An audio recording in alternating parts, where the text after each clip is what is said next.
سلامونه جوړ په خیر هیله داسې ښه وئ په خیر وئ په یوې بلې ویډیو کې تاسو ټولو ته زه هرکلی وایم. نن په دې خبرې کوو چې څنګه موږ او تاسو کولی شو چې له ځانه یو ښه شخصیت جوړ کړو. نو مخکې له دې چې اصلي مطلب ته ور وګرځم له تاسو ټولو په خورا درنښت هیله کوم چې زموږ چینل سبسکرایب کړئ.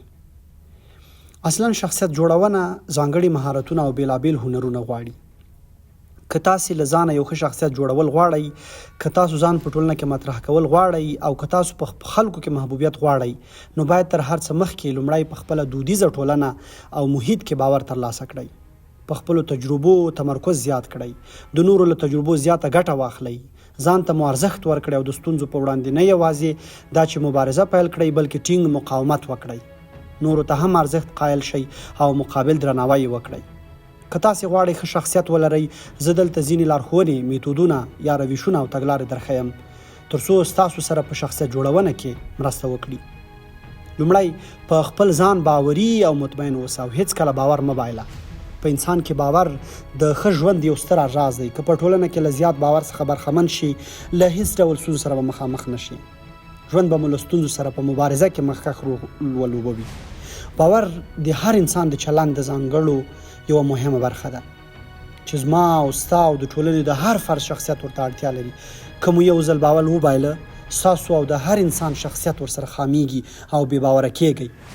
تر هر څه زیات ستاسو ځان تاسو ته ډېر ارزښت لري او خپل ځان مو په باورمندۍ سره ارزښتمن کړئ. دویم، هیڅ وخت دروغ مه وایئ او رښتیني اوسئ، ځکه دروغ ستاسو شخصیت بې باوره کوي. د شخصیت جوړونې لپاره یوه بله ښه ځانګړنه دا ده چې ته باید تل صادق اوسې. هیڅکله دروغ ونه وایې. دروغ ویل انسان د تل لپاره بې باوره کوي، بلکې تا د لټۍ برطرف تسوق او اداره کوي.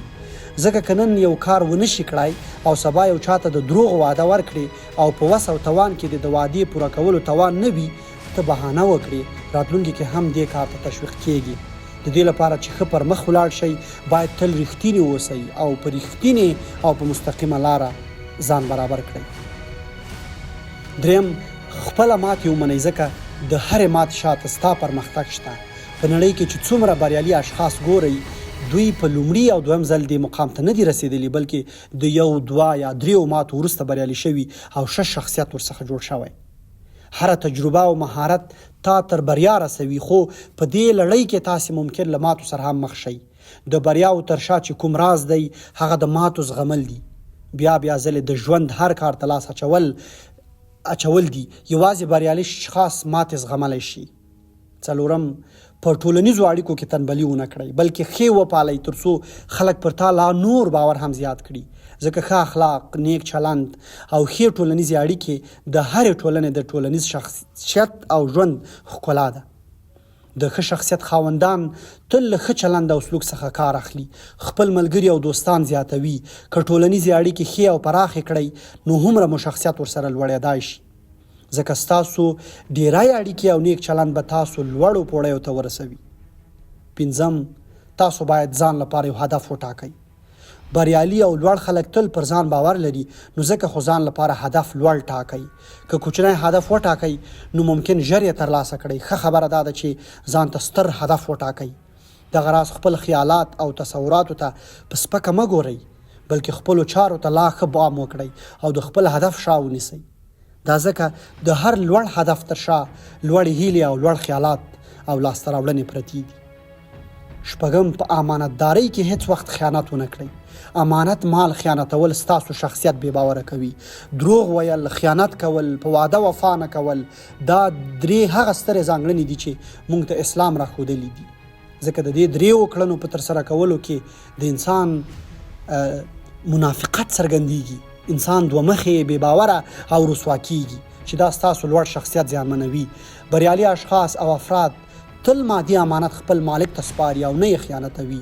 ان د خبرو امانت هم باید خیانت نشي او بل ته مقابل لوري ته یې ونه سپاري، ځکه که سپیناوی وشي ته ورته دروغجن کیږي چې دا ستا شخصیت ته لوی زیان رسوي.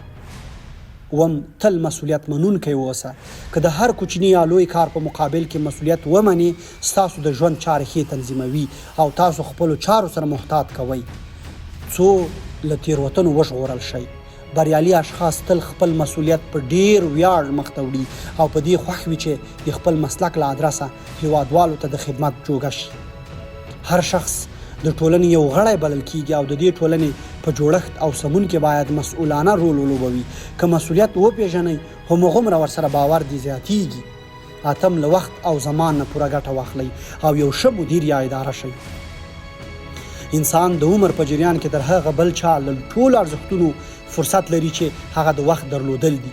وخت لکه مرغۍ ته چې والوزي بیا لاسته نه راځي. که هر څومره شتمن شي خو وخت پرې نشي اخیستی. هسې خو نه وایي چې وخت د سرو زرو نه هم زیات ارزښت لري. هیڅ وخت یوه لحظه وخت هم مه ضایع کوه. ګټه ترې واخله، پر مخ ولاړ سه او ودرېږه مه. نن ورځ بیا نه راځي بلکې تیریږي، بلکې دا ورځ او وخت بیا واپس لاسته نشي راوړلی. روسان او انګریزان متل کوي چې وخت لکه د سرو زرو په شان دی او زیات ارزښتمن او قیمتي دی. بریالي اشخاص تل له خپل وخت څخه ښه ګټه او استفاده پورته کوي. د ورځنیو چارو لپاره یو مهالویش جوړ کړه چې خپل چارې د همدې مهالویش له مخې برابر او مخته یوسي.